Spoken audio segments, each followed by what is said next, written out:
Hello, welcome back to our series. मैं उपेंद्र प्रताप स्वागत करता हूं आप सभी प्यारे साथियों का आपका अपना YouTube channel result zone academy पर। तो मेरे प्यारे भाइयों, जैसा कि आपको मालूम है कि हमने इस प्लेटफॉर्म पर कैलकुलेशन की सीरीज को स्टार्ट किया है, जिस कड़ी को आगे बढ़ाते हुए आज हम पहुंच गए हैं कैलकुलेशन की सीरीज का पार्ट नंबर 25 पर। इससे पहले हमने कैलकुलेशन की सीरीज का पार्ट नंबर 24 तक करवा दिए हैं, जो आपको यूट्यूब की हमारी प्लेलिस्ट में देखने को मिलेंगे। अगर आपने अभी तक उन वीडियोज़ को नहीं देखा है तो एक बार जाइए और उन वीडियोज़ का देखना आपके लिए बहुत ही आवश्यक है, क्योंकि वहां पर मैंने कुछ ऐसे तरीकों के बारे में बताया है जिनके माध्यम से आपके प्रश्न और कैलकुलेशन काफी आसान होने वाली है। तो मेरे भाई, आज की सीरीज को स्टार्ट करते हैं और देखते हैं आज के सवालों में कि हमें किस प्रकार की अप्रोच को अपनाना है, और जब भी आपके सामने ऐसे प्रश्न आए तो आप अपनी अप्रोच को लगाकर उन प्रश्नों को जल्द से जल्द हल कर सकें। ठीक है मेरे भाई, बढ़ते हैं पहले सवाल की ओर। देखिए यहाँ पे क्या लिखा है, 30 से 40 के बीच कितनी अभाज्य संख्याएं होती हैं। यह आपको जानकारी पूरी तरह से होगी कि अभाज्य संख्या क्या होती हैं। तो अभाज्य संख्या के बारे में आपको बता देता हूं कि अभाज्य संख्या वे होती हैं जिनके सिर्फ दो गुणनखंड होते हैं। क्या होते हैं मेरे भाई? जिनके सिर्फ दो गुणनखंड होते हैं। गुणनखंड का मतलब यह होता है, जैसे कि यहाँ पे मैंने लिखा है 12। क्या लिखा है? 12। अब यहाँ पे ये देखिए कि 12 जो है मेरे भाई, वो किससे कट रहा है? 12 देखिए किससे कट रहा है आप जानते होंगे। जो 12 है वो 1 से कटेगा, 12 है वो 2 से भी कटेगा, 12 है वो 3 से भी कटेगा, 4 से भी कटेगा, 6 से भी कटेगा, और इस तरीके से 12 क्या है, स्वयं से भी कटेगा। कहने का मतलब ये रहा कि जो गुणनखंड वो कितने निकल के आए, 1 2 3 4 5 6, यानी कि जो गुणनखंड है वो 6 निकल के आए हैं। कहने का तात्पर्य यह है कि 12 ऐसी संख्या है जिसके 6 गुणनखंड हैं। 6 गुणनखंड के माध्यम से 12 अपने आप को काट रहा होगा, इसे कहते हैं गुणनखंड। इसी प्रकार मैंने बताया आपको कि अभाज्य संख्या वे होती हैं जिनके मात्र 2 गुणनखंड होते हैं। अगर दो संख्याएं आपस में एक दूसरे को काटती हैं तो वह संख्या क्या होती है? वह संख्या अभाज्य होती है। जैसे कि मैंने क्या बताया आपको, यहाँ पे लिखा है 2। दो दो को आप काटिए। दो किससे कटेगा मेरे भाई? दो सबसे पहले 1 से कटेगा, ठीक है। और दो किससे कटेगा? दो स्वयं 2 से कटेगा। कहने का तात्पर्य ये रहा कि इसका गुणनखंड 1 है और 2 है। तो कितनी संख्या निकली? 1 और 2। तो यह संख्या क्या होगी? 2 ऐसी संख्या है जो अभाज्य है। क्या है? अभाज्य है। इसी प्रकार मैंने एक संख्या ली 3। 3 किससे कटेगा? 3 1 से कटेगा, और 3 2 से नहीं कटेगा, 3 3 से ही कटेगा। तो इसके भी क्या होंगे? इसके भी 2 गुणनखंड है, यानी कि 3 वह संख्या है जो अभाज्य संख्या है। इसी प्रकार मैंने एक संख्या और ली, क्या? 4। क्या संख्या ली? 4। 4 किससे कटेगा? 4 1 से कटेगा, ठीक है। 4 2 से भी कटेगा, 4 3 से नहीं कटेगा, लेकिन 4 स्वयं 4 से कटेगा। तो इसके गुणनखंड कितने रहे? 1 2 3। इसके गुणनखंड 3 है। कहने का मतलब ये निकला कि 4 जो है वह अभाज्य संख्या नहीं है। मैंने अभाज्य संख्या की आपको डेफिनेशन यह बताई है कि अभाज्य संख्या वे होती हैं जिनके मात्र 2 गुणनखंड हो। जिनके अगर 2 गुणनखंड होंगे वह संख्या क्या होगी? वह संख्या अभाज्य संख्या होगी। यह चीज आपको बहुत अच्छी तरह से क्लियर हो गई होगी। तो अभाज्य संख्या के विषय में मैं आपको बता देता हूँ कुछ छोटी सी जानकारी कि अभाज्य संख्याएं कौन कौन होती हैं। इसकी जानकारी आपको होना बेहद ही आवश्यक है। देखिए, अभाज्य संख्याएं, अभाज्य संख्या इसको क्या बोलते हैं? इसको बोलते हैं प्राइम। इसको क्या बोलते हैं मेरे भाई? इसको बोलते हैं प्राइम नंबर, ठीक है। देखिए, अभाज्य संख्या की शुरुआत कहां से होती है? 1 से होती है। क्या? 1 1 किससे कटेगा? 1 स्वयं 1 से ही कटेगा। इसके 2 गुणनखंड नहीं है, इसलिए एक अभाज्य संख्या नहीं होगी। अभाज्य संख्या की शुरुआत 2 से होती है, तो 2 होगी, 3 होगी, 5 है, 7 है, 9 नहीं होगी क्योंकि 9 1 से कटेगा, 3 से कटेगा, और स्वयं 9 से भी कटेगा, इसलिए 9 अभाज्य संख्या नहीं होगी। 7 के बाद क्या है? 11 है, 13 है, इसके बाद क्या है? 17 है, इसके बाद क्या? 19 है, इसके बाद 23 है, इसके बाद 29 है, इसके बाद 31, इसके बाद 37। इस तरीके से संख्या 100 तक चली जाती है, ठीक है। इस तरीके से संख्या रहेंगी जो कि क्या होंगी? जो कि अभाज्य संख्या है। तो कहने का मतलब ये है कि ये सबसे सबसे छोटी अभाज्य संख्या कौन सी है? सबसे छोटी अभाज्य संख्या कौन सी है? 2 है, ठीक है। सबसे छोटी अभाज्य संख्या 2 है। अगर आपसे ऐसा भी पूछा जाए कि सबसे छोटी सम अभाज्य संख्या कौन सी है, तो वह कौन सी होगी? वह भी 2 होगी, क्योंकि सभी अभाज्य संख्या जो है 2 को छोड़ के सभी अभाज्य संख्या क्या है? विषम है। देखिए यहाँ पे 3, 5, 7, 11, 13 सभी संख्या क्या है, विषम आ रही है, लेकिन दो ही ऐसी संख्या है जो कि पूरी अभाज्य संख्याओं में क्या है, सम है। और दो से ही इस अभाज्य संख्याओं की शुरुआत होती है। और सबसे छोटी अभाज्य संख्या कौन सी होती है, दो ही होती है। और सबसे छोटी सम अभाज्य संख्या कौन सी होती है, वो भी दो होती है। लेकिन अगर आपसे ऐसा पूछा जाए कि सबसे छोटी विषम अभाज्य संख्या कौन सी है, तो आप उसका आंसर क्या देंगे, सबसे छोटी विषम अभाज्य संख्या कौन सी होगी मेरे भाई, वह होगी 3। ठीक है, यह चीज आपको आ रही होगी बहुत अच्छी तरीके से। ठीक है, तो आगे देखते हैं क्या करना है, यहाँ पे समझने का प्रयास कीजिएगा। तो हमसे क्या पूछा गया है, 30 से 40 के बीच कितनी अभाज्य संख्याएं होती हैं। तो काउंट कीजिए, 30 30 के बाद क्या आता है, 31। 31 किसी से कटता है क्या, 31 स्वयं से कटेगा और 1 से कटेगा, 31 होगी। 33 33 देखिए, 33 किससे कटता है, 3 से कटेगा, 11 से कटेगा, इसका मतलब 33 अभाज्य संख्या नहीं है। 33 के बाद 35 भी नहीं है। उसके बाद 37 अभाज्य संख्या होगी। इसके बाद कौन सी, 39 39 भी 13 से कटता है। कहने का मतलब ये निकला कि 30 से 40 के बीच कितनी ऐसी अभाज्य संख्या है, तो आप क्या कहेंगे, दो। दो संख्या है, दो संख्या है वो कि क्या है, 30 और 40 के बीच में अभाज्य संख्या देखने को हमें मिलेंगी। ठीक है, तो कौन कौन संख्या होंगी, वो 31 है और 37 है। 31 स्वयं से कटती है और 1 से कटती है। 37 भी क्या होता है, स्वयं से कटेगी और 1 से कटेगी। इसलिए 31 और 37 ऐसी संख्या है जो 30 और 40 के बीच में वह क्या है, वह संख्या अभाज्य है। ठीक है, यह चीज आपको जानकारी हो गई होगी। और हमेशा इस चीज को आप याद रखना कि अभाज्य संख्याओं में सारी संख्या क्या होती है, विषम होती है, सिर्फ एक को छोड़ के, जो कि शुरुआती है। क्या है मेरे भाई, जो कि शुरुआत में है, यानी कि 2 को छोड़कर बाकी सभी संख्या क्या होती है मेरे भाई, बाकी सभी संख्या विषम होती हैं। अगर आपको कहीं पर भी, जैसे कि मैंने पूछ लिया कि 60 से लेकर 70 के या 80 के बीच में कितनी अभाज्य संख्या होंगी, तो आप हमेशा वहां पे क्या, विषम संख्या को ही देखेंगे। अगर विषम संख्या कट रही है तो वो अभाज्य संख्या नहीं होगी, अगर विषम संख्या नहीं कट रही है तो वह अभाज्य संख्या जरूर होगी। सम संख्या को आपको बिल्कुल भी नहीं देखना है, क्योंकि पूरी अभाज्य श्रेणी में एक ऐसी संख्या है जो कि सम है, उसके अलावा कोई भी सम संख्या अभाज्य में नहीं आती है। ठीक है, तो दो है ओनली सम, इसके बाद सभी संख्या है विषम।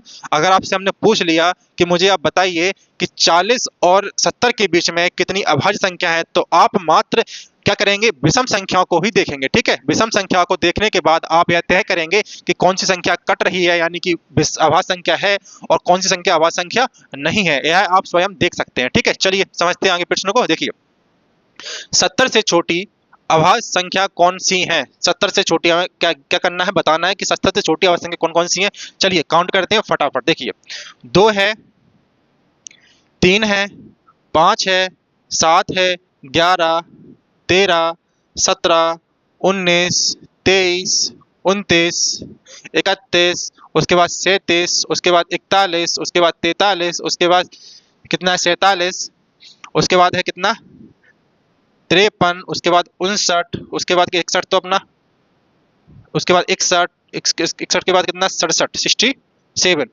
यह इतनी संख्या है जो कि क्या है मेरे भाई, जो कि है 70 से छोटी, यानी कि 1, 2, 3, 4, 5, 6, 7, 8, 9, 10, 11, 12, 13, 14, 15, 16, 17, 18, 19। ठीक है, तो 19 संख्या क्या है, 19 संख्या पूरी क्या है जी, 70 से छोटी अभाज्य संख्या है। आगे और भी अगर देख सकते हैं, देखते हैं कि लगभग हमें तय करने के लिए देखते हैं कि 1 से 100 तक कितनी अभाज्य संख्या होती हैं, यह भी इस प्रश्न के अंदर हम जान लेते हैं। देखिए, 67 हो गया, 67 के बाद क्या आता है मेरे भाई, 71, कितना आता है, 71, 71 के बाद कितना आएगा, 73, 73 के बाद कितना आएगा, 79, 79 के बाद कितना आएगा, 83, 83 के बाद 87, 87 के बाद कितना आ जाएगा, 97। तो कुल मिला के अब कितनी संख्या होगी, 19 ही थी, 20, 21, 22, 23, 24, 25। कहने का मतलब ये निकला कि 1 से लेके 100 तक कितनी अभाज्य संख्या होती हैं, तो आप क्या बोलेंगे कि 1 से लेके 100 तक कितनी अभाज्य संख्या होती है मेरे भाई, कुल होती है कितनी, 25। कितनी होती है मेरे भाई, 25 अभाज्य संख्याएं होती हैं। यह चीज आपको बहुत अच्छी तरह से आ गई होगी। ठीक है, तो 1 से लेके 100 तक कितनी अभाज्य संख्या होती है मेरे भाई, 1 से लेके 100 तक कितनी अभाज्य संख्या होती है मेरे भाई, 25 अभाज्य संख्या होती हैं। ठीक है, अच्छा एक चीज और आप मुझे बताइए कि अगर मैं आपसे ऐसा पूछूं, अगर मैं आपसे ऐसा पूछूं, क्या पूछने वाला हूं, अगर मैं आपसे ऐसा पूछूं कि आप मुझे बताइए कि 10 से 20 तक कितनी संख्याएं हैं जो कि क्या है, अभाज्य है, जिसके माध्यम से आपसे अगर कोई भी पूछे कि 60 से लेकर 70 के बीच में कितनी आवाज संख्या है, या फिर पूछे कि 80 से 90 के बीच में कितनी आवाज संख्या है, तो आप ऐसी काउंट नहीं करेंगे कि कौन कौन संख्या हमारी आवाज होंगी, आप उसका आंसर डायरेक्ट ही दे सकते हैं। तो वो सूत्र क्या है और वो संख्या क्या है, देखिए वह संख्याएं हैं, कौन कौन संख्याएं, देखिए वह संख्या कौन कौन सी हैं, 4 4 22 32 23 21। ठीक है, यह आप याद कर लेना। 4 का मतलब ये है, 4 का मतलब क्या निकल के आया कि 0 से 10 के बीच में कितनी संख्या है जो अभाज्य है, तो कितनी होंगी, एक तो हमारी 2 है, ठीक है, एक हमारी 3 है, एक हमारी 5 है और एक हमारी 7 है। कुल मिलाकर कितनी संख्या है जो कि अभाज्य है, तो 4 संख्या ऐसी हैं जो कि अभाज्य है। उसके बाद क्या है, ये इसको बोलेंगे हम 10 से लेके 20 तक, इसको बोलेंगे हम 20 से 30 तक, इसको बोलेंगे 30 से 40, इसको बोलेंगे 40 से 50, 50 से 60, 60 से 70, 70 से 80, 80 से 90 और 90 से 100। कुल मिला के पूरी संख्या आपके पास निकल गई। फॉर्मूला क्या निकला, 44 22 32 23। अगर यह चीज आपको क्लियर नहीं होगी तो यहाँ पर दोबारा से आप समझिए, मैंने संख्या लिखी है, अब यहाँ पे आप चेक कीजिए मैंने क्या फॉर्मूला बताया, 44 22 32 23 21, यह फॉर्मूला मैंने आपको बताया है। 4 संख्या मतलब क्या है, 0 से लेके 10 के बीच में कितनी आवाज संख्या है, तो चेक कीजिए 0 से लेके 10 के बीच में कितनी आवाज संख्या है, 4 है, तो 4 यहाँ पे लिख दिया।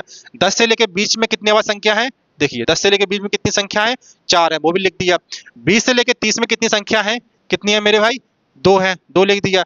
30 से 40 के बीच में देखिए कितनी है, 2 है। 40 से 50 के बीच में देखिए कितनी है, 3 है। 50 से 60 के बीच में कितनी है, 2 है। 60 से 70 के बीच में कितनी है, 2 है। 70 से 80 के बीच में कितनी है, 3 है। 80 से 90 के बीच में कितनी है, 2 है। 90 से 100 के बीच में कितनी है, 1 है। ठीक है, तो इस फॉर्मूला, इस नंबर के माध्यम से आपसे कोई भी अगर पूछे कि 60 से 70 के बीच में कितनी संख्या है, तो आपके बताएंगे, तुरंत ही उसका आंसर देंगे, 2 ऐसी संख्याएं जो कि क्या है, अभाज्य है। ठीक है, यह चीज आपको क्लियर होगी और आवाज संख्याओं के बारे में जितनी भी आपको जानकारी है वो मिल गई होगी। और अभी आपने आवाज संख्याओं के बारे में सारी जानकारी ली, अब आपसे कोई भी आवाज संख्याओं के बारे में पूछेगा तो आप वहां पे घबराएंगे नहीं कि कौन सी आवाज संख्या होती है, कौन सी आवाज संख्या नहीं होती है। इस चीज की आप बहुत अच्छी तरह से बारीकियां जान गए होंगे और कोई व्यक्ति आपसे पूछेगा तो आप उसका आंसर बहुत ही आसान तरीके से दे रहे होंगे। चलिए ठीक है, आगे बढ़ते हैं प्रश्न की ओर। देखिए यहाँ पे क्या बोला गया है, लॉस है मेरा कितना, 25% और डिस्काउंट दिया गया है 10% का। Find the profit and loss percent. हमसे क्या पूछा गया, प्रॉफिट एंड लॉस परसेंट हमसे पूछा गया है, तो कैसे बताएंगे इसको। देखिए हमेशा क्या होता है, सीपी और एमपी। सीपी का मतलब क्या होता है मेरे भाई, सीपी का मतलब होता है क्रय मूल, और एमपी का मतलब क्या होता है, इसका मतलब क्या होता है, इसका मतलब होता है क्रय मूल। ठीक है, इसका मतलब होता है अंकित मूल। क्या होता है मेरे भाई, इसका मतलब होता है अंकित मूल। ठीक है, और डिस्काउंट हमें किस पर मिलता है, डिस्काउंट मिलता है हमें क्रय मूल्य पर। ठीक है, जैसे कि दुकानदार के पास कोई एक वस्तु है जिसका मूल्य कितना है, 100 रुपए है। अगर दुकानदार को वह वस्तु बेचनी है और हमें ग्राहक को डिस्काउंट भी देना है, तो वह क्या करेगा कि 100 रुपए की वस्तु को 90 रुपए में बेचने का प्रयास करेगा। और दुकानदार अपने ग्राहक से बोला है कि मैंने आपको इस वस्तु पर 10% का क्या दिया है, डिस्काउंट दिया है। ठीक है, लेकिन उसको उसमें प्रॉफिट भी कमाना है। दुकानदार अपनी कोई भी चीज है डिस्काउंट में देगा तो क्या करेगा, वो कुछ ना कुछ प्रॉफिट भी कमाएगा। तो ऐसा करता है वो है कि डिस्काउंट देने के साथ साथ अपना प्रॉफिट भी वो तय करता है। इसका मतलब होता है कि वो अंकित मूल्य क्या करता है, ज्यादा मिला के चलता है। जैसे कि ग्राहक ने होलसेलर से वह वस्तु 100 रुपए में ली होगी, तो क्या करेगा, वह उस वस्तु पर 120 रुपए क्या करेगा, 120 रुपए का वो अंकित मूल्य तय कर देगा। जिससे अगर उसको अपने दुकानदार को क्या, अपने ग्राहक को क्या करना पड़ेगा, अगर डिस्काउंट भी देना पड़ेगा तो वो डिस्काउंट देकर भी उस पर क्या कमा लेगा, फायदा कमा लेगा। यह चीज तो क्या है, प्रैक्टिकल है, आपको इस चीज की जानकारी बहुत अच्छी तरह से होगी। तो अपन इसका क्या निकालेंगे, अपन इसका उत्तर निकालेंगे।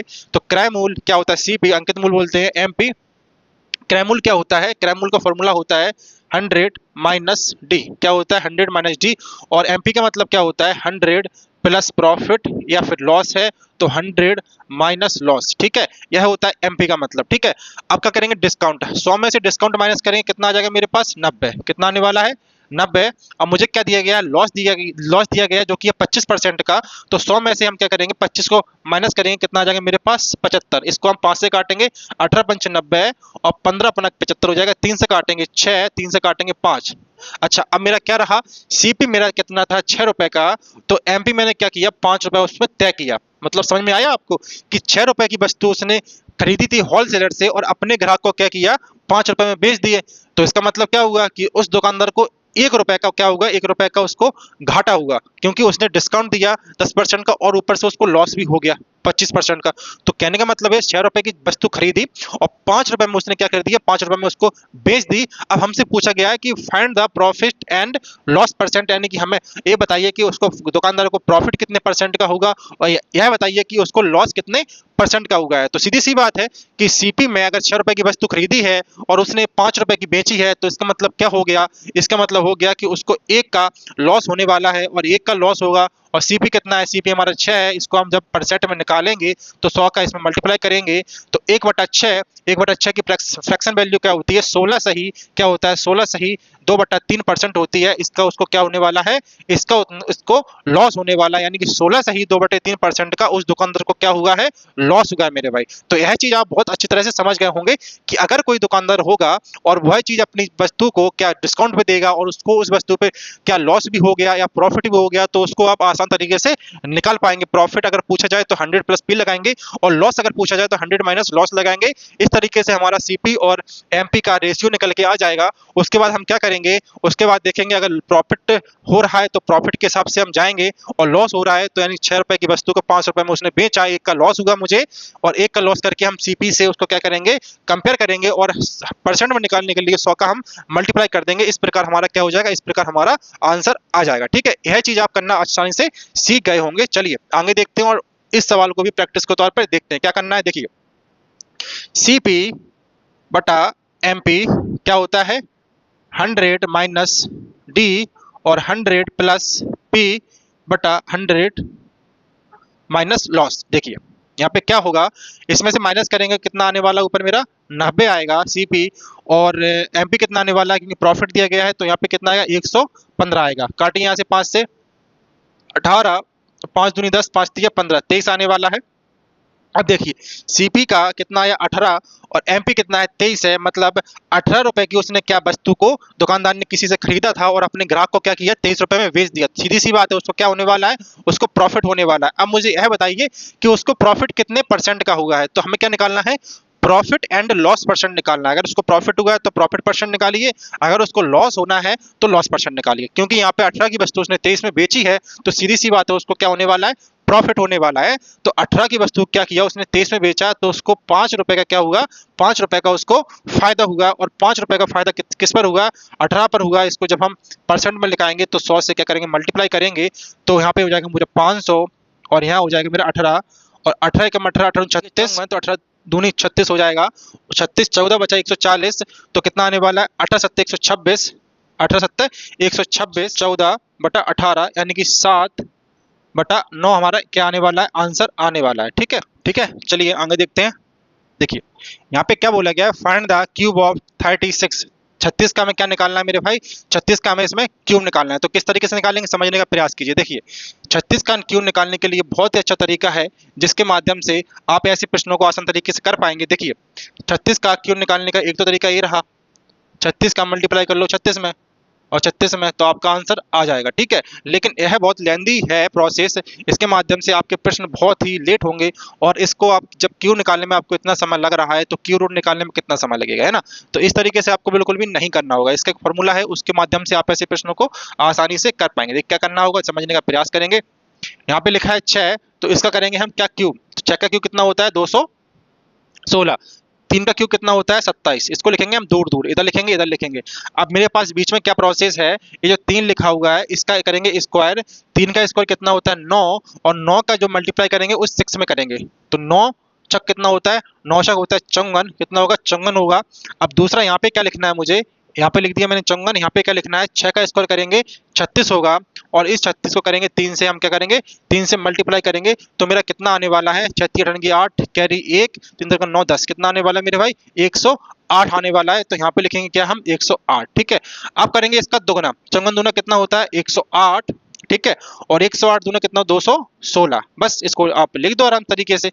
लास्ट वाली संख्या लिखो, यहाँ पे 216 216 क्या लिखेंगे 6, तो 6 आ गया मेरा, 21 इसमें ऐड हो जाएगा तो ऐड करिए यहाँ पे 8 और 6 14 की 4 कैरी 1 2 3 324 आ गया और इसमें 21 और ऐड कर दो। ठीक है, 5 4 3 कितना आ जाएगा 345, 345 क्या लिखेंगे यहाँ पे 5 लिखेंगे बाकी कितना 34 हमारा क्या हो जाएगा, कैरी हो जाएगा। अब इसमें यह ऐड कर दो, यह कितना आने वाला है मेरे भाई, यह आ जाएगा 100 कितना 162। तो 162 में क्या करेंगे, 162 में हम क्या करने वाले हैं, 34 को ऐड करेंगे तो यहाँ पे 6 9 1 196 आ जाएगा।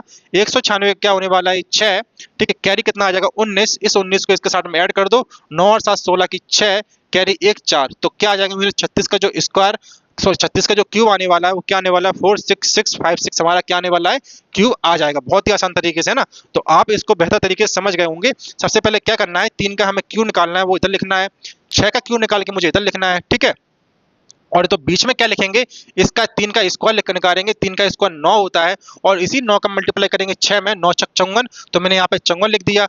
और उसके बाद क्या लिखेंगे, 6 का स्क्वायर करेंगे, 6 का स्क्वायर 36, 36 दिया 108, 108 को यहाँ पे लिख देंगे। बस इन दो संख्या को मुझे दोगुना करना है, 54 का दोगुना 108 होता है, 108 कर दिया, 108 का दोगुना 216 होता है, 216 मैंने कर दिया। बस इसमें लास्ट में संख्या लिख दी 6, 21 यहाँ पे हासिल आ गई। तो इस तरीके से कितना आ गया मेरा 345, 345 की 5 आ गई, कैरी हमारा कितना 34 आ गया, 34 मैंने इसमें ऐड कर दिया। तो हमारे इस तरीके से जो भी है वो आंसर आ गया, ठीक है। तो आप यह चीज बेहतर तरीके से समझ गए होंगे, ठीक है मेरे भाई। चलिए आगे देखते हैं, प्रश्नों को समझने का प्रयास करेंगे। देखिए यहाँ पे 43 लिखा हुआ है, इस 43 का क्या करेंगे आप, 43 का आंसर आप मुझे कमेंट बॉक्स में देंगे, ठीक है। 43 का क्यूब निकाल के आप मुझे क्या करेंगे, कमेंट बॉक्स में इसका मुझे आंसर देंगे, ठीक है। चलिए समझने का प्रयास करेंगे। देखिए अभी मैंने क्यूब निकालना आपको सिखाया था, अब मैं क्या बता रहा हूँ आपको, अब मैं आपको क्यू रूट निकालना सिखाऊंगा बहुत ही आसान तरीके से। और ऐसी संख्या का क्यू रूट आप चुटकियों में निकाल सकते हैं। देखिए क्या करना है, सब क्यू रूट निकालने के लिए आपको मात्र एक संख्या याद रखनी होगी, उस संख्या के माध्यम से आप किसी भी संख्या का क्यूब रूट आसान तरीके से निकाल पाएंगे। देखिए वो संख्या क्या है, वह संख्या है 2378। क्या संख्या है वो संख्या है 2378। अगर आपको किसी भी संख्या का क्यू रूट निकालना है तो आपको 2378 संख्या याद रखनी होगी। और यहाँ पर क्या और याद रखना पड़ेगा कि अगर यूनिट डिजिट पर अगर 2 3 7 8 में से कुछ आ जाए, अगर 2 आए तो 2 की जगह क्या लिखेंगे हम 8, 3 आए 3 की जगह लिखेंगे हम 7, 7 आए तो उसकी जगह लिखेंगे हम 3, और 8 आए तो उसकी जगह लिखेंगे हम क्या, उसकी जगह लिखने वाले हैं हम 2, ठीक है। यह चीज आपको क्या रखनी होगी, यह चीज आपको याद रखनी होगी। जैसा कि यहाँ पर क्या आया मेरे भाई, यहाँ पर यूनिट डिजिट पर आया है 3, तो इसकी जगह हम क्या लिखेंगे, इसकी जगह लिखेंगे हम 7, क्योंकि क्यूब क्या करता है 3 संख्याओं से काम करता है, इसलिए हम 3 संख्या को यहाँ पे अलग कर देंगे, ठीक है। लास्ट में यूनिट डिजिट 3 आया इसलिए मैंने 7 लिख दिया। अब मुझे 3 संख्याओं से कुछ भी लेना देना नहीं है। अब बची है आगे की संख्या 3, ठीक है। इसको देखेंगे।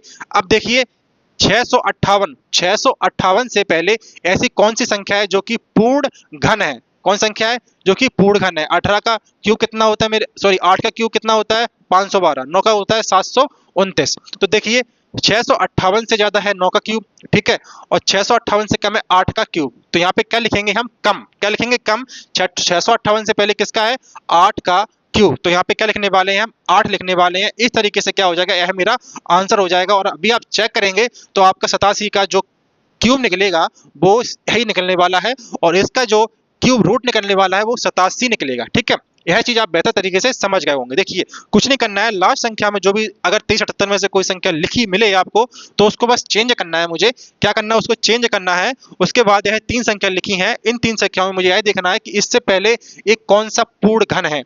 जो पूर्ण घन होगा इससे पहले वाला, उसकी संख्या को हम यहाँ पे लिख देंगे तो आपका आंसर आपके सामने आ जाएगा। जैसा कि यहाँ पे लिखा हुआ है, इसको आप समझने का प्रयास करेंगे। 205 कितना है, 205379। देखिए यहाँ पे क्या लिखा हुआ है 9।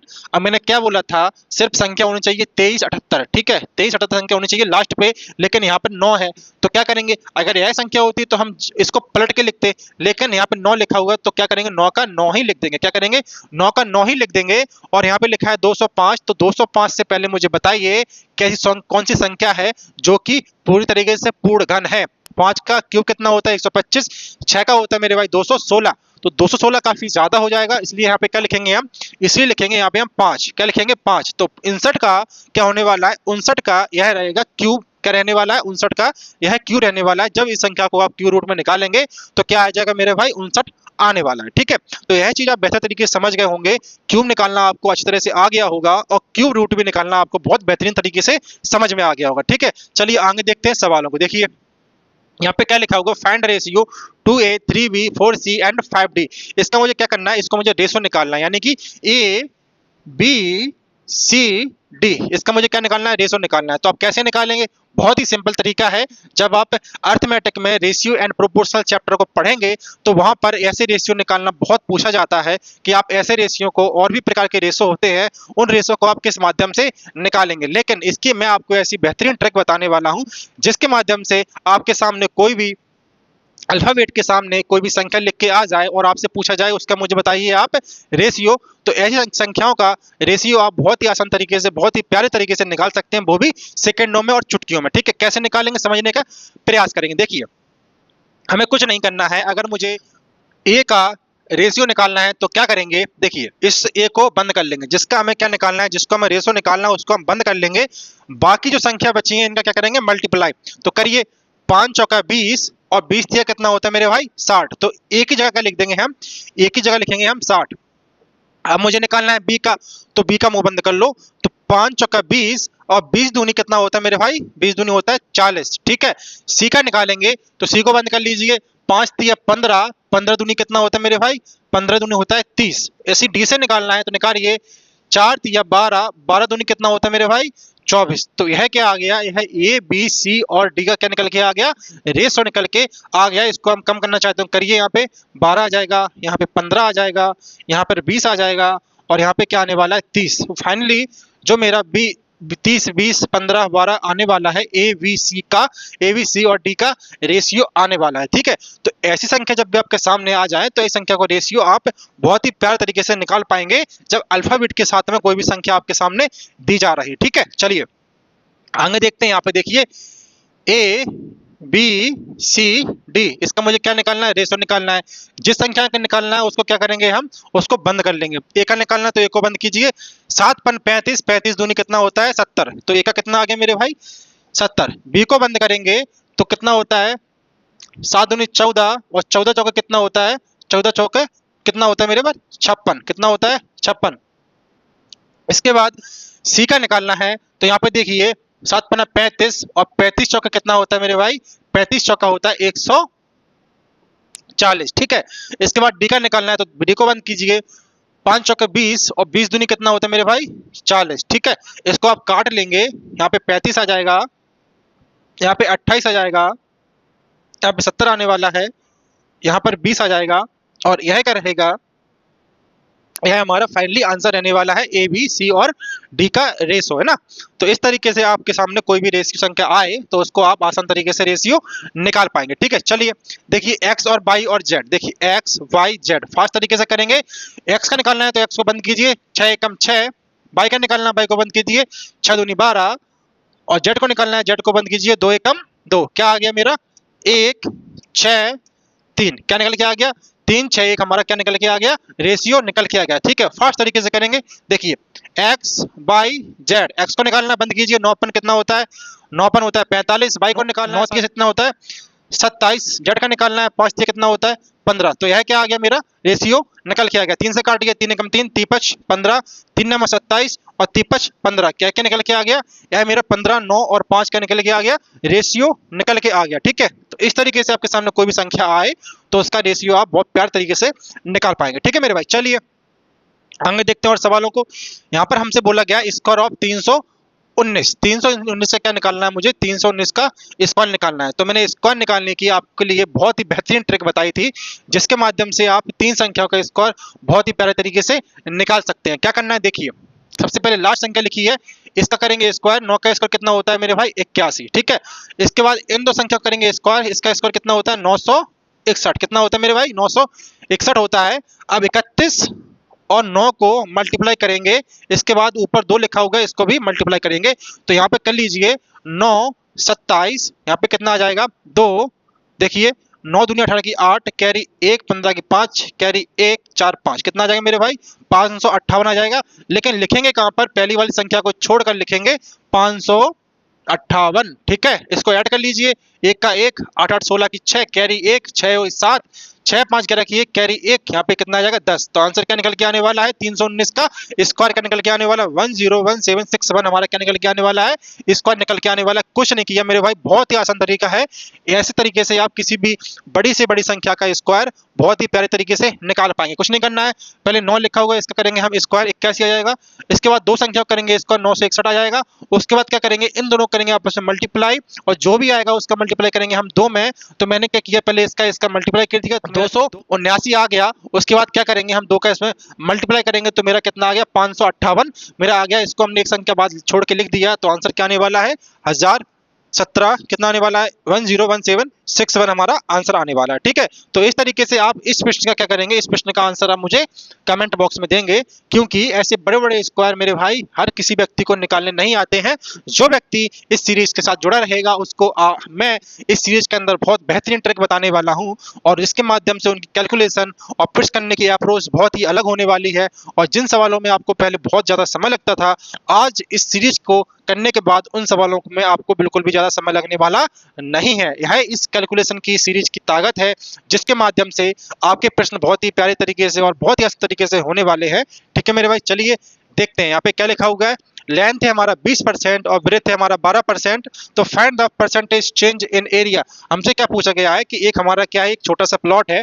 देखिए एक छोटा सा प्लॉट है, उसकी लेंथ में क्या किया गया है, लेंथ हमारा 20% से बढ़ोतरी की गई है, और ब्रेथ में भी क्या है 12% की बढ़ोतरी करी गई है। इससे हमारा क्या होने वाला, percentage change in area, area में क्या परिवर्तन हुआ है, इसका मुझे आप परसेंट निकाल के दीजिए। देखिए जब भी ऐसे प्रश्न आए तो उसके लिए निकालने का सबसे बेस्ट तरीका है सक्सेसिव मेथड। क्या है मेरे भाई, सक्सेसिव मेथड तरीका है, जिसके माध्यम से आप ऐसे प्रश्नों को बहुत आसान तरीके से बना पाएंगे। इसके लिए एक फॉर्मूला होता है x plus Y X into Y बटा 100। एक्स की जगह लेंथ रखेंगे 20 और वाई की जगह ब्रेथ रखेंगे 12। उसके बाद लिखेंगे एक्स का 20 इंटू 12, नीचे आ जाएगा हमारा कितना 100। अब यहाँ पे देखिए 20 और 12 कितना होता है मेरे भाई 32, और यहाँ पे कितना आ जाएगा 240 बटा कितना आ जाएगा 100। एक जीरो से हमारा एक जीरो कट जाएगा, तो कुल मिला कितना आने वाला है 2.4। तो 32 प्लस 2.4 तो हमारा कितना आ जाएगा 34.4 हमारा क्या आ जाएगा आंसर आ जाएगा, जो कि ये परसेंट में, यानी कि 34.4% का क्या हुआ एरिया में परिवर्तन होने वाला है। ठीक है, तो आप ऐसे प्रश्नों को आसान तरीके से बना पाएंगे। ठीक है मेरे भाई, चलिए यहाँ पे क्या बोले गया समझने का प्रयास करेंगे। देखिए 79 का मल्टीप्लाई करना है मुझे 18 में, तो कैसे करेंगे। देखिए इसके लिए आपके पास दो तरीके हैं।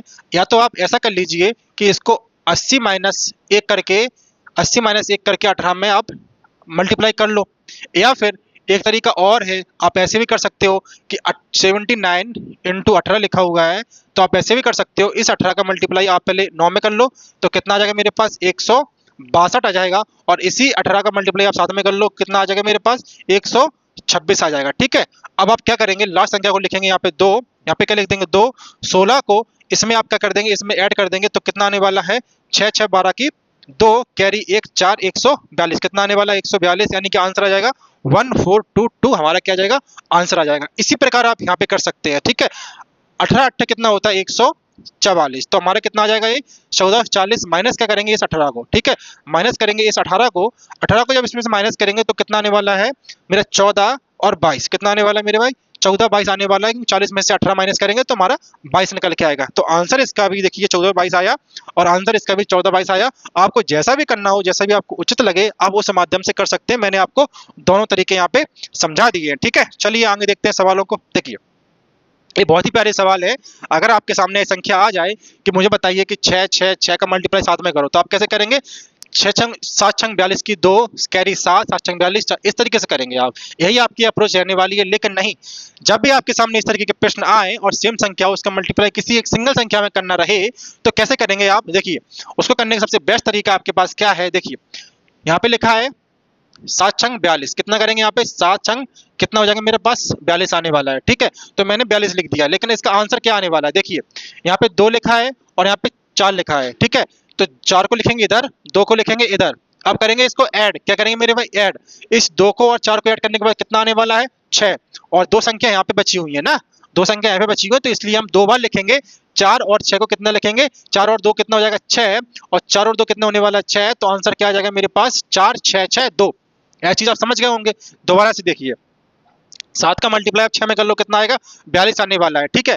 और 4, इसी 4 को और 2 को जब ऐड करेंगे तो कितना आएगा मेरे पास 6 आएगा, ठीक है। तो इसलिए मैंने क्या किया, यहाँ पे 6 लिख दिया और यहाँ पर भी 6 लिख दिया। 6 2 बार क्यों लिखा, क्योंकि यहाँ पर 2 संख्या बकाया थी, ठीक है। क्या लिखा मैंने, 6 यहाँ पे दो संख्या यहाँ पे बकाया थी, इसलिए।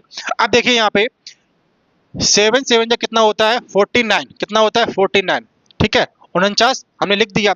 अब संख्या बची है कौन कौन सी, 2, तो यहाँ पे क्या लिखेंगे हम 7 7। कैसे लिखने वाले हैं और यह आंसर आएगा, नहीं ऐसा नहीं है, बिल्कुल भी हमारा यह आंसर नहीं होगा। क्या होगा आंसर, दोबारा से समझिए क्या होने वाला आंसर। आंसर हमारा यह होगा कि जो मैंने आपको क्या बताया था 49, मैंने आपको क्या बताया था 49, ठीक है। तो 4 लिखेंगे इधर, 9 लिखेंगे इधर, बीच में छोड़ेंगे 2 संख्या को लिए स्थान, क्योंकि यहाँ पर 2 संख्या है, ठीक है। 9 और 4 कितना होता है 13, 13 की लिखेंगे यहाँ पे क्या 3, क्या लिखेंगे मेरे भाई 3, ठीक है। और हासिल आएगी कितनी 1, ठीक है। और 9 और 4 13 और कैरी का दोबारा 1 14, 14 की लिखेंगे यहाँ पे 4, 14 की 4, कैरी आएगा 1 और उस कैरी को जोड़ेंगे इस 1 4 में, तो कुल मिला के आंसर क्या आने वाला है 5 4 3 9, यह आने वाला है कि मेरा प्रॉपर आंसर, ठीक है। बात यह आप समझ गए होंगे। देखिए नहीं आई है समझ में, दोबारा से समझिए, क्योंकि इन चीजों में आप दोबारा से फंस सकते हैं। आप सोचेंगे सर ने मुझे ऐसा बताया था कि 49 49 लिख दो और जो 7 लिखा होगा इसको लिख दो, या फिर इसको भी आप नहीं करेंगे तो कैसे करेंगे, इसको ऐड कर लो, 9 और 4 13 की 3, कैरी 1, 9 4 13, बस 4 कर दिया, लास्ट में आपने 5 लिखना छोड़ दिया। तो ऐसा भी नहीं करना है मेरे भाई, आपको यहाँ पे क्या करना है, पहले 49 लिख लेना है, बीच में 2 संख्या छोड़ देनी है, क्योंकि यहाँ पे 2 संख्या है, ठीक है। उसके बाद याद करेंगे 9 और 4 13 की 3, कैरी आएगा हमारा 1, 9 और 4 13, 13 और 14 की 4, कैरी आ जाएगा हमारा 1 और उस कैरी को जोड़ेंगे शुरू वाली संख्या में, तो हमारा कितना आने वाला है 5, ठीक है। तो ऐसे आंसर हमारा यह आने वाला है। देखिए इसको भी समझने का प्रयास करेंगे। नोट कितना होता है 72, नोट कितना होता है 72 होता है। और लास्ट में क्या, बीच में क्या लिखेंगे हम 8 लिखेंगे, नहीं 8 बिल्कुल नहीं लिखना है, इस दोनों को ऐड कीजिए और 2, क्योंकि 2 संख्या है तो 2 बार लिखेंगे, 7 और 2 कितना होता है 9, तो हमारा क्या जाएगा, यह हमारा आंसर आ जाएगा। उसी प्रकार यहाँ पे देखिए 9 चौका कितना होता है 36, कितना होता है 36, 9 लिखेंगे, बिल्कुल भी नहीं लिखेंगे, क्योंकि यहाँ पे 9 9 बिल्कुल भी नहीं लिखने वाले हैं। लिखने क्या वाले हैं, इस दोनों का ऐड, वो 9 ही आता है, ठीक है। वो क्या आता है, वो 9 ही आता है, तो यहाँ पे 2 बार 9 9 लिखेंगे, आंसर हमारा क्या सामने आ जाएगा। इसके हिसाब से आपको नहीं लिखना है मेरे भाई, आपको इन दोनों को ऐड के हिसाब से यहाँ पर लिखना है, ठीक है। तो आपके सामने ऐसी संख्या आ जाए तो इन संख्याओं का आप आराम तरीके से, प्यारी तरीके से बना पाएंगे, ठीक है। आगे सवालों को देखते हैं, यहाँ पे क्या करना है समझने का प्रयास करेंगे। देखिए यहाँ पे क्या लिखा हुआ है, यहाँ पे 14 लिखा हुआ है, यहाँ पर भी ये 14 लिखा हुआ। अगर आपको सादा तरीके से करना है तो पहले 8 का कीजिए, फिर 4 का कीजिए, फिर 1 का कीजिए, उसके बाद जो आएगा उसको आप ऐड कीजिए। इस तरीके से करना है तो सिंपल तरीका है, लेकिन इस तरीके में समय बहुत लगेगा आपको ऐसे मल्टीप्लाई बिल्कुल भी नहीं करना है। आप कंपटीशन के समय में है तो कंपटीशन के समय में आपको इस तरीके से मल्टीप्लाई बिल्कुल भी नहीं करना होगा, क्योंकि आप इस तरीके से करेंगे और बाकी बच्चे आपसे बहुत आगे निकल गए होंगे। तो आपको भी शॉर्ट अप्रोच अपनानी है और शॉर्ट अप्रोच के साथ में आपको प्रश्नों को करना है मेरे भाई।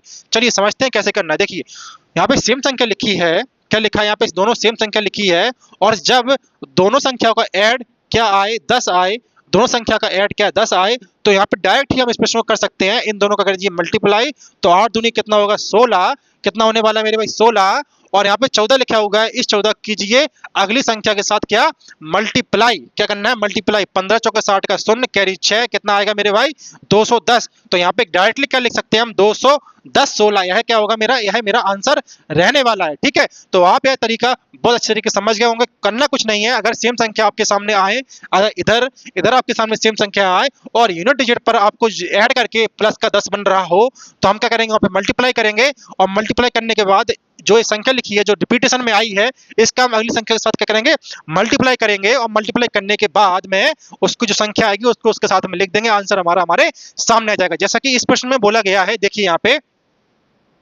7 और 3 कितना होता है मेरे भाई 10 होता है, कितना 10 होता है, इसलिए इसका क्या करेंगे मल्टीप्लाई करेंगे, 7 3 कितना होता है मेरे भाई 21 होता है, क्या होता है 21 होता है। और यहाँ पे 15 लिखा होगा क्योंकि सेम संख्या है 15 15, तो 15 का मल्टीप्लाई करेंगे इससे अगली बड़ी संख्या में, तो यहाँ पे क्या आने वाला है 15 छक्का 90 की 0, कैरी आएगा 9, 15 और 9 कितना होता है मेरे भाई 15 और 9 होता है 24, तो यहाँ पे क्या लिखेंगे 240, आंसर क्या आ जाएगा मेरा 240, 21 मेरा इस प्रश्न का आंसर आने वाला है। आपको अब ऐसे नहीं करना है कि 7 का कीजिए मल्टीप्लाई, फिर 5 का कीजिए, फिर 1 का कीजिए, फिर ऐड कीजिए, इस तरीके से आपको बिल्कुल भी नहीं करना है मेरे भाई। चलिए इस प्रश्न का क्या करेंगे आप, इस प्रश्न का आंसर आप मुझे कमेंट बॉक्स में देंगे, क्या करेंगे इस प्रश्न का आंसर आप मुझे कमेंट बॉक्स में देंगे, ठीक है। और आगे और भी प्रश्न है, इस प्रश्न दोनों प्रश्न का आंसर क्या करेंगे आप मुझे कमेंट बॉक्स में देंगे, क्योंकि मेरे भाई थोड़ा सा समय हो गया है और इस जो सीरीज का जो टाइमलाइन है वो लगभग 25 से 30 मिनट के बीच में है और समय काफी ज्यादा हो गया समझाते समझाते, ठीक है। अगली क्लास में इन प्रश्नों का क्या है सॉल्यूशन दूंगा और बताऊंगा कि इन प्रश्नों को आपको किस अप्रोच के साथ में करना है। और हमारी जो यूट्यूब चैनल का नाम है वो रिजल्ट जोन एकेडमी है, ठीक है। यूट्यूब पे जब आप सर्च करेंगे तो वहाँ पे रिजल्ट जोन एकेडमी लिखेंगे तो इस तरीके का लोगो आपके सामने आएगा, ठीक है। और आपको वहाँ पे सारी चीजें दिख रही होंगी और प्लेलिस्ट होगी वहाँ पे कैलकुलेशन की सीरीज की, जो कि 20 मिनट 30 मिनट की सीरीज है। अगर आपने उन वीडियोस को अभी तक नहीं देखा है तो एक बार प्लेलिस्ट में विजिट कीजिए और उन वीडियोस को जरूर देखना, क्योंकि वहाँ पर कुछ ऐसे तरीकों के बारे में बताया गया है, समझाया गया है, जिसके माध्यम से आपकी कैलकुलेशन बहुत ही आसान होगी। और अभी तो मैंने बस जस्ट स्टार्ट किया है, अर्थमेटिक और एडवांस सभी प्रकार के प्रश्नों को मैं लेके आऊंगा आपके सामने, ठीक है। और उन प्रश्नों के माध्यम से आपके प्रश्न काफी आसान तरीके से समझाऊंगा और आपको बताऊंगा कि अर्थमेटिक और एडवांस के प्रश्न जो आप बहुत बड़ी विधि के साथ में पहले कर रहे थे उनको भी उस तरीके से करने का बिल्कुल भी प्रयास ना करें। आपको उसका मैं शॉर्ट तरीका बताऊंगा जिससे एग्जाम में आपका समय बहुत ज्यादा बच सके, ठीक है। और आप उस समय को दूसरे अन्य सब्जेक्टों में लगा सके, जिससे क्या होगा आपका स्कोर काफी अच्छा होने वाला है, ठीक है। और अगर आप वीडियो में नए हैं और अभी तक आपने हमारे चैनल को सब्सक्राइब नहीं किया है तो चैनल को सब्सक्राइब जरूर कर लें।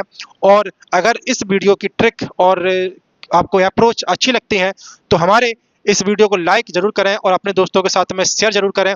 और इसी सीरीज को आगे बढ़ाते हुए मिलते हैं कल इसी समय पर, तब तक के लिए धन्यवाद। जय हिंद, जय भारत।